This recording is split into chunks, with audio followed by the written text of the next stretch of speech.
we have to write a 5-mark answer or a 10-mark answer for the exam, what we write in the universities, right? But USMLE is something very different.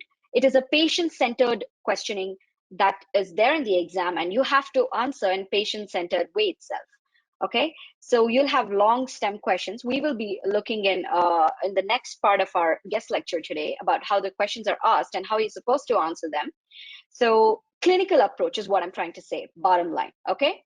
And very less factoid approach and more of conceptual approach is there.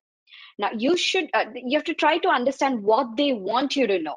Okay, we have tons of books for anatomy. We can read brachial plexus all day long. We can spend months together doing neuroanat, right? But is that all necessary for USMLE? Does it mean you have to keep reading anatomy for a year and then pathology for a year and then give you a step 1 exam? No, right? Okay.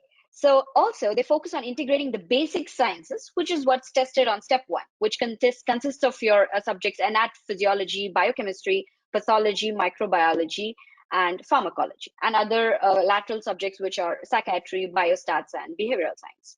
Okay, so this is what they're trying to integrate. They want to know whether you know pathology well and whether you know how does it present in a patient if somebody has something wrong in their body. Okay, and yes, I wouldn't say it's completely clinical.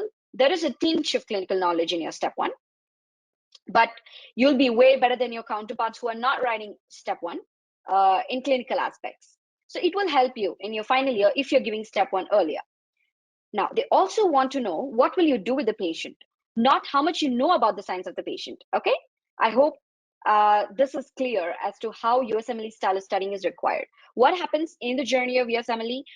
We tend to listen to a lot of stuff which may or may not be useful, and in the end, we don't really interpret it how it's supposed to be interpreted. That is exactly why I put up the slide, so that you guys should know rock bottom what you're supposed to know for USMLE and how you're supposed to approach it. Okay, all right. So now I've put up data from the USMLE website regarding what is the weightage for each subject